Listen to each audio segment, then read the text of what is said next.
So there are 3 decisions that constantly kill your editing speed. And I want to talk about those today because they're not keyboard shortcuts. They're not tools that you might need to know whether you're editing in DaVinci Resolve or Premiere or Final Cut or wherever. It's more about your decisions before you even start. So if you are slow at editing, it might be because you're making too many macro big decisions while just staring at the timeline, right? You didn't make those earlier, you're in the edit, and now you have to make these decisions. So what you need to do is lock these 3 decisions in before you start, and this should cut your editing time down by half or even more. So let's just jump into the first decision, which is the cutting ratio. So this is deciding the level of polish. Are you making a high efficiency video or are you making a high production video? A high efficiency video is when you are making something that has minimum B-roll. It doesn't have a lot of, motion graphics or text. It's maybe a talking head straight to the camera and you're just recording. And it's really about the information, right? That's why you're making the video. Kind of like this video you're watching right now. I'm not putting a ton of B-roll and text and other elements to tell this story and share this information. I'm just trying to clearly present these 3 decisions quickly to you in this video. This is a high efficiency video. Now, on the other hand, you have high production videos, and these are where you're going to do heavy sound design. You're going to do a lot of B-roll. You're going to polish the pacing to fit the story and even develop things that, might go beyond your normal editing process to help convey the story, help give the information and move that forward, right? That's what a high production video is. The trap here is that if you don't pick a lane, you're going to do a couple things wrong. Like if you are supposed to be doing a high efficiency video, you might get to the edit, look at the timeline, go through that whole process, and then waste time adding B-roll, waste time adding text graphics or motion graphics or icons or things like this because you feel like, well, I got to keep up, I got to keep people watching and keep it really interesting, so I got to add all these things. Sometimes high efficiency videos just need the information and you move on. So you could over edit in that case. The other case is if you really need to make this video a high production video, but you don't decide that beforehand, when you get into the edit, you might not do enough. You might not show the B-roll that you need to show to keep people interested in the story that you're telling or the information you're giving.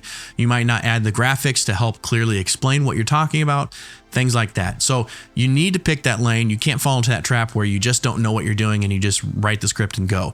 Pick which one you're going to do. Most creators tend to struggle to find speed in editing because they don't have a feedback loop in their life to be able to give them input on where they're wasting time. If you want to stop guessing and start building a repeatable system to edit from, join me in Resolve School. It's my community that is free. You can jump in and it's kind of an environment where we just learn off each other's projects, give input into each other's projects, as well as build a solid foundation for DaVinci Resolve and being able to go up and learn my 3-pass editing system, which will completely revolutionize the way you edit your videos. If this sounds interesting, the link is in the description below.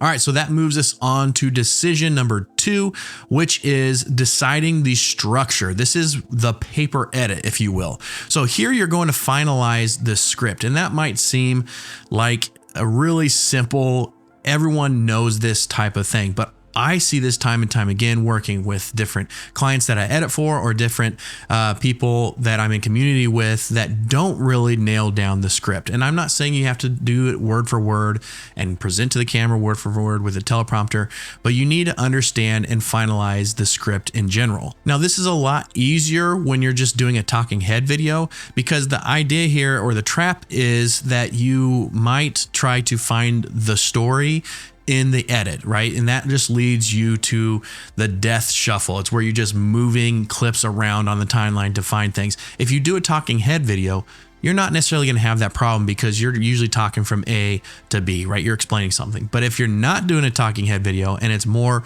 of a story, or you're doing a documentary or something where you're piecing different elements together, if you don't have that kind of written out in the script, whether it's narrative or not, if you don't have that in the script, it's going to be hard to find the right pacing, the right storytelling, the right groove in the edit without having that already kind of planned out ahead of time. And here's a good test for you to run when you're working on the script.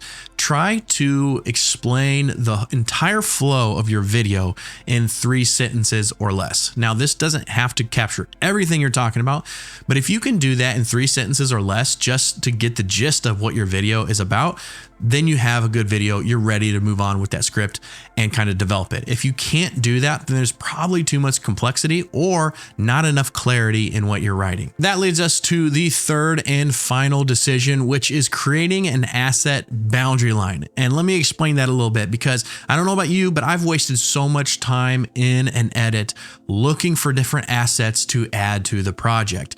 So the choice here, the decision you have to make is, are you going to batch find all your assets for this video, or are you going to hunt every time you move down the timeline and you realize I need a sound effect, or I need an icon here or an image here or whatever, and then you go hunting for it? The key here is to stop trying to hunt for all the assets while you're editing. It is to set up a time. This might be 15 minutes, it might be longer, but do this before you even get to the edit, or at least once you've done the rough edit. Take time, 15 minutes, to go and batch collect all the assets. I like to create folders and have assets on a hard drive that I can import every single time automatically into DaVinci Resolve. And I use most of those in my videos. But if you're needing to gather assets from online or different resources, take time to batch gather those, right? Don't just hunt as you go, because I've done that a number of times where I've started an edit, I'm halfway into it, and I start thinking, okay, well, I need a sound effect here, or this would be really cool to have this image here, or whatever, and I go and try to find that, and I spend 10-15 minutes looking for that, and then I bring it in, and then I move down the timeline 3-4 seconds, and then I'm like, oh, that would be nice, let's go get that. And so then I'm wasting time in the edit. It breaks up the flow, right? You break up your editing flow of how you're trying to build that story together. It removes it and kind of gets you out of the groove. So spend 20 minutes before you edit to pull all those assets into one place. That'll help a lot. That's the third decision, and it might not seem like much, but I guarantee you, if you timed how much time you used looking and hunting for assets in the middle of an edit, you'd be surprised at how much time you've wasted. If you're wanting to make DaVinci Resolve lightning fast and get 200% faster performance from your computer, check out this video right here where I break it down and talk about the settings and the tools that can make that happen. I'll see you over there.